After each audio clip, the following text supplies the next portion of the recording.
right, welcome back to the bottom line. Today, we're going to talk about private equity. What do you, as a specialty practice, need to know about private equity? What are the pros and cons? All that good stuff. So joining us to talk about this is Danny Ketola. He is with Flagship Specialty Partners. Danny, do you mind introducing yourself real quick? No, I'm Danny Ketola. I've been backgrounds in accounting, but I've been working in oral surgery since 1999 and kind of got into it as a fluke and started with a small practice. We built it from 23 employees up to about 230 employees. And during summer of 2020, after we've been approached by a lot of private equity partners, we decided to look into it. And we formed a platform end of 2021. And since then, I've moved into business development and have been doing that ever since. Awesome. Well, very, very glad to have you here today. Charlie, do you want to say anything, or I'm going to just jump into it? EBITDA, a myth? Just kidding. I love finance terms. Now you go ahead, Ken. I'll get us off track. Cool. Yeah, let's start very basic and then we'll dive in. So let's assume you're a specialty practice owner or provider. You're not from the business world. What do they need to know about private equity just first and foremost? What's kind of the summarization of why they should even consider this? When I go talk to people, I tell people, regardless of how you feel about it, you have to be educated on it. Because if something is going to fundamentally change your profession, you don't need to put your head in the sand. You need to go out and you need to learn about it. Doesn't mean you have to do it, but you should learn about it. I've had some surgeons tell me, oh, you know what? I'll be ready to sit with you in 5 years. And I tell them, I said, that's like getting a financial planner when you're 60. It doesn't make sense. You need to get one now, learn about it, learn the pros and cons, look at your options, and then you move forward in the way that's best for you. But everyone should learn about it. Even if you're not in medicine, you should learn private equity because it's everywhere. It's everywhere. Yeah. We're in a number of specialties, oral surgery, obviously, dental, aesthetics, orthopedics, derm, several more on the list. Literally every single one is having a lot of private equity action. So I agree with that. Got to be educated because it's already here. It's crazy. When my wife and I sold our house last year, moved into a rental, and we never met anybody. All we did was we went online. We called in our first maintenance request. I asked them, I said, how many homes do you have? They said that they have like 50 or 60,000 homes.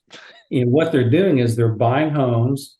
And then once they have a good density in the market, I think they probably overpay for a couple. So it raises their balance sheet. And then driving down the street, I look, and if you notice where there's some new developments being built, sometimes they'll say homes for rent, not for sale, for rent. That's private equity money coming into the industry. Bingo. It's an ice cream. It's in everything. Is that private equity? Is it increasing? Is it on the rise, or is this just kind of always been part of business? It's always been part, but it's definitely on the rise. If you want a good audiobook to listen to, there's an audiobook called The Private Equity Playbook. It's a pretty easy listen. You may want to listen to it a couple of times, but it walks you through the process and how and why it works. And when I first heard about, back in the 2000s when dentistry was first getting into this, what they do is they take EBITDA, or earnings before interest, taxes, depreciation, amortization, and they're essentially buying your net income. Then they consolidate it and they can sell it for a higher multiple. And at the end, I thought someone's going to get caught holding the bag, but that's not true. They will learn to partner with other specialties, other industries, and they will continue to grow it.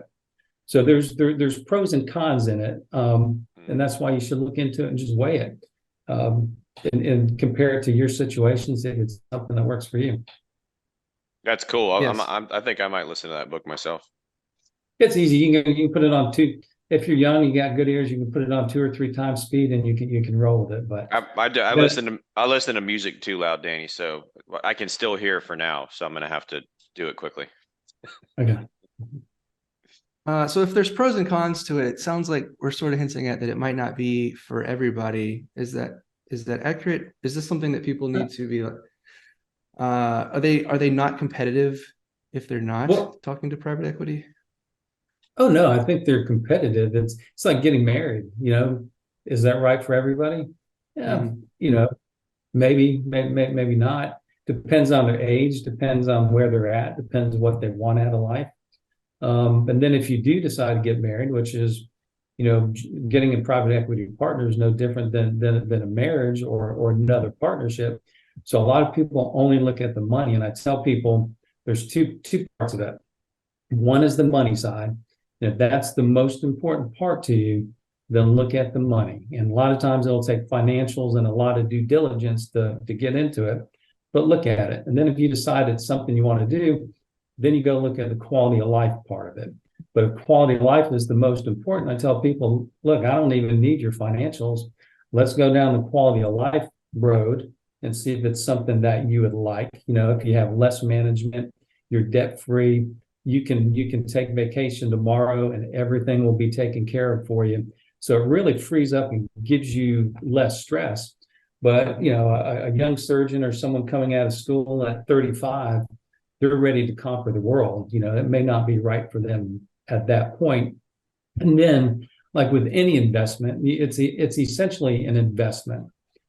You know, is there risk to it? There is risk to it. That's why you want to choose the right partner. So good example, I use Line as an example. They're a great company. They're up and coming. They could say, you know what, we're going to stay by ourselves because we can control internally what we do, and we're just going to continue to build customers. Or they can say, at some point, we want to get another partner that can bring resources in different value and different services that we don't have to grow it much bigger. Which one's right? It depends. Their risk by staying small can be minimized because they control it, but they can also minimize risk by going with a private equity partner in case the COVID comes again. You know, it was scary for everybody. People that got through COVID probably say, I don't want to have to go through that again. So it's different Yeah. for everyone. You just gotta look at it. Mhm. So you've sort of hinted at a lot of the pros and cons. Is there any more pros and cons to this that you'd want to make kind of the balance sheet of what's good about this? What's the drawback Uh, to private equity? Well, what the pros to me, and specifically in oral surgery, one of the biggest pros is the oral surgeons and the specialists need to band together. You know, and I think it's important because we like the camaraderie, we like to have broad scope. But there's a lot of pros. Money can certainly, and income can be a big pro, because if you calculate out staying private for the next 10 or 15 years and take your after-tax dollars and total that up and then divide it by the number of years, you can do the same thing by going private equity and look at your after-tax dollars, and you're going to get a lot of tax advantages because that's going to be at capital gains tax rate instead of ordinary income. So if you compare your after-tax income staying private compared to private equity, you're going to make far more money with a private equity company as long as everything works out. And that's why you got to choose your partner. And then it depends how much money you want to roll forward. Be like, if you're going to say if it was 1995 and you had $1,000 you could invest, you could throw it in Amazon or you could throw it in Duke Energy. Duke Energy is probably a really safe bet. You know you're going to make money off that. Amazon probably wasn't a good bet necessarily, but if you had, you would have made a lot of money, especially if you didn't take it out. You just let it roll the entire time. So it depends on whether people keep the money in or they take it out. And timing is always important because it's essentially a private stock Yeah. that you buy. Are most of the when a practice owner gets the deals that they get, is it usually there's a lot of optionality in how much money you want to take off the table today and then how much you want to keep in as sort of an investment? Is that do they have a lot of options there, or what does that usually look like for a practice owner when they engage with private equity? They have some options. You know, Yeah. we definitely want people to roll in. If you're 65 and you're looking to partner, you know, they say the only money guaranteed is the money on the table, which is true. But if you get someone like us, we're on a really good path. We feel like we're going to recap soon, so we think that every day that goes by, the more we grow, the lower that risk is. So, you know, it just all Yeah. depends.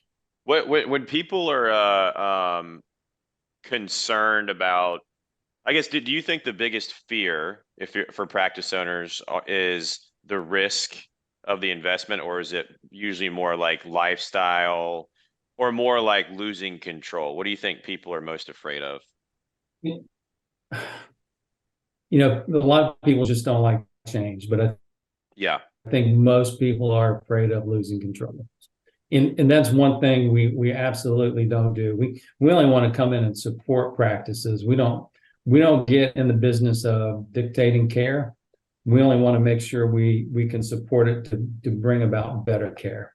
Now we're not clinicians. We're here to help. Yeah. Yeah. Interesting. I probably would have guessed the same, the same thing there. What was the question you asked before? Because I don't know if I answered it completely. No, I think you did. Just Okay. basically, like, there is an option of, you can either roll some of your money on the table into the So organization's if you're 60, investment. Yeah. if you're 65, people want to roll less. Yeah. You know, Yeah. so Yeah. they have the money, they hit retirement, they say I'm good regardless of what happens. If you're younger, you probably want to roll more. Tell people if you don't want to roll as much as you possibly can when you're young, then you need to rethink it. It's kind of like getting a prenup, because that's where the real money's made, is when you roll it forward, because you're getting a 30 Yeah. to 50% return year after year, and you're getting that at preferred tax Right. rate. What's a And so- usual, is there a normal kind of timeline? Obviously it varies, but a new platform is put together and initial practices come in, and then some of the former practice owners are keeping some money in as an investment. What's a typical time frame of when they would when the platform's bought and there's like a big liquidity event or something? Is there kind of a norm there? Yeah, well, that audiobook I told you about explains it. And Yeah. typically, people there's a fund of money, and they typically the lifespan is 10 years. Okay. So a private equity company will get this money. They may spend a couple of years looking for the right industry, the right partner. Once they do, then they will try and give it maybe a 5 to 7 year lifespan, because then they need to return that money. And the 10-year funds typically will have extensions where they can extend it another year or two. But I would think most pro formas you look at are going to be on a 5-year basis. Got it. And then if you're coming on to a platform, you want to look and see what stage they're at. Are they halfway through it, 80% through it? They just started. That's an important question too. Yeah, and it's still always risky, but I don't know this. It's just kind of my gut feel of just some of the ones I've seen in different specialties. It seems like most of them turn out to do pretty well. Like, it's not very common that a platform would just tank. Is that a fair statement? It is. Yeah. I mean, you look at it, you got a lot of smart people who've been in investment banking for a long time. Right. As you get more players in the field, though, you may have some that fail. When I first started, I knew the practice. I went with the first platform in Austin, Texas, back in 2017. When I went to a meeting, I think it was last year in Charleston, there were about 3 other competitors there with us. This last year, there's 7. That's just in oral surgery, and they're starting them almost every day. So with interest rates going up and people just starting platforms, I do think some people could get in trouble, because the interest rates are high, multiples are up. Again, that's why you want to pick the right partner, ask the right questions. Yeah. You keep mentioning this, pick the right partner. Obviously, that's super important. So how do they know who is the right partner? How do you know who the right partner in life is? I tell You just people, feel it, Danny. You know it. You know if they're the one. Well, emotion is part of it, and they do play on that because some people will Yeah. push people. You got to make a decision. Capital gains rates are about to change. Biden's coming in office. They're going to go up. You got to go, go, go. Someone told me a long time ago, there's always good deals to be had. So you never really want to rush it. And but when there's no reason in delaying it either. You might as well go forward because you're just giving money away at that point.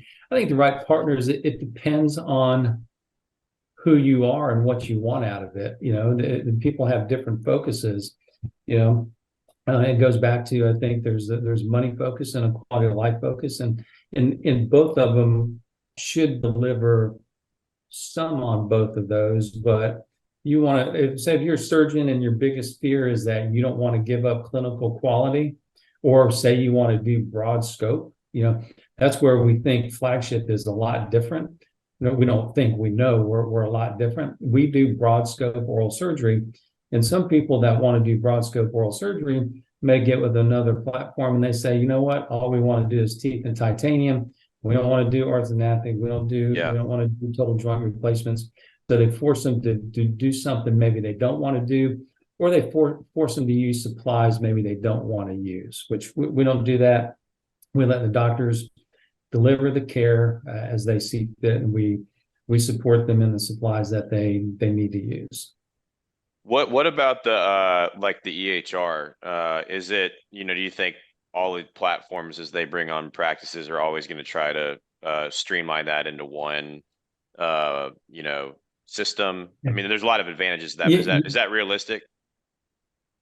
Well, you'd be surprised. When we first started looking at this, we had I think about 80 companies request our information, which was shocking that there's that many people wanting to look at us. But that's awesome. We whittled it down to about 8, and some platforms, they have no interest in consolidating services like EMRs and stuff like that. But we believe that we need to have consolidated structure. We need to have someone our practices all on the same services like line. We want all of our practices to be online so the office managers can be trained on how to use it.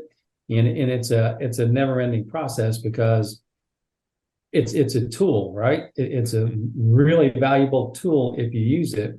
It's an expensive tool if you don't use it. So we want to be able to build training within the organization. And if everyone's using a different software, it's hard to get good trainers. Right. Whereas if everyone's using the same software, we can get good trainers and we can have people that are more competent, more proficient. We just have to, when we switch people, we have to time it right, and we have to make sure we're not disruptive to them delivering care. Makes sense. Mm-hmm. Yeah. I mean, I think everybody's always wary of changing their main systems, but I mean, if you're going to get into one of these there's so many advantages for you, the practice as well, because the support that you're going to get from the folks that can help you, it's much easier, right? If everyone's got the same stuff, I would imagine. Yeah. And we bring in a support team. We'll bring in trainers. We'll prep everyone good. We put them through training, and I'm not saying it's a walk in the park, but it's after a week or two, you're good to go. Yeah. And then you can get better, KPIs and data out of it, because we do want to have data to help answer the questions and drive better patient care. I've noticed a lot of the platforms will have really awesome swag, like quarter zips with their logos. I think you're wearing one. Is that a required element of the transaction? Because if so, I want to get involved with this. These things just started showing up on my desk when it was formed. So Peter Millar is making just an unbelievable amount of money on private equity swag right now. You know what? It's off the subject. My wife went to school with I think his name's Tom Knott, who started Peter Millar. East Carolina, right? East Carolina, yeah. She's in a few classes with him. That's awesome. That's cool. Yeah. They, I think I told you they used to be below our office, but they moved out. So I should have made better friends there. You know what? Someone's got to train them to be able to make better relationships, right? That's right. That's right, Ken. I need some. What else do we want to dive into here, Ken? I guess we'll do one more question just because we try to keep these kind of short. But are there any landmines or giant mistakes that you see repeated over and over again? Anything that really need to warn people about? in just in general, Related to assessing if if you're the practice that may or may not want to get involved with a PE backed group. Yeah, I think I don't know if there's really landmines, but I think if you are going to look at it, you want to be open and share the information and really walk through and give people the time. Like, we want the doctors to walk us through their information, because we want to make sure we understand what we're partnering with, and we want to make sure we give them all their value, and sometimes if they are running a perk through the practice and we're not aware of it, then we can't give them the value. Or we partner, and then 6 months down the road we find out they give yearly bonuses and we weren't aware of it, which we don't want any surprises like that. So no big landmines. Yeah. It's just a big decision. I think the biggest thing that I've taken away, Ken, is just the education. If you haven't taken the time to understand what this is all about, and then you're having conversations with a platform about partnering, and you have no clue what's going on, like that's going to be, you could make a poor decision because you don't understand what everybody's talking about. So I think, again, to Danny's point, regardless of if you end up doing it, this is happening right now, and you're just gonna be way behind if you don't learn about it. I think if there's a landmine, maybe rushing things.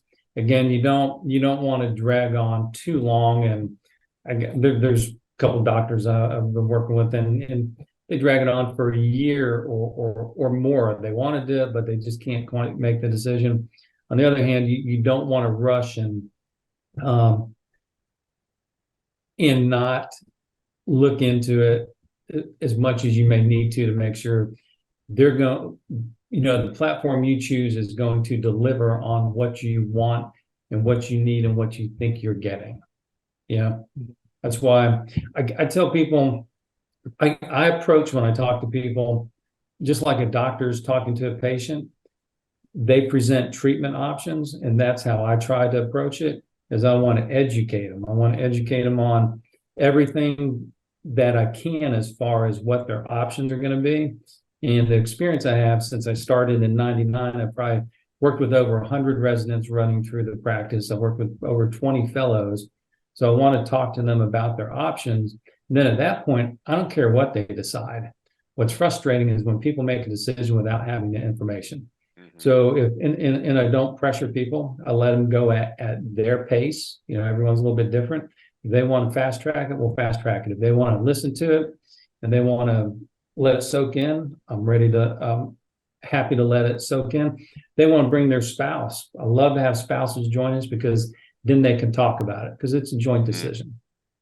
I think that's really smart, that last part, especially that you said. I mean, it is a big decision. And so I think that, and that's all, I think that's also good for the platform too. If you learn a lot about the person that you're partnering with, if you meet other people in their family. Yeah. That's cool. Great. This has been great, Danny. Thanks so much for joining us. Well, good. Would you like to tell people where they can find you or find Flagship? Yeah. My email is dketola. That's DKETOLA at flagshipsp.com. Or you can Google me, and I'm sure there's a way you can find me through LinkedIn or something like that. But anyone who wants to get educated on the process, happy to talk to you. Would love to come see you or jump on a phone call. Very Heck yeah. awesome. Cool. Thanks a lot, Danny. Charlie, any final thoughts? No, that was great. I think it's just such a timely conversation, and get educated, everybody. Learn about this stuff. Whether you get at Danny or the book. What was the name of that book that you mentioned again? The Private Equity Playbook. Private Equity Playbook. That's right. Yep. That's right. I recommend listening to that, because I'm sure going to do it. Awesome. Alrighty, Thanks for Danny. being on, Danny. Enjoyed it. All right. Thank you, guys. Have a good weekend. You too.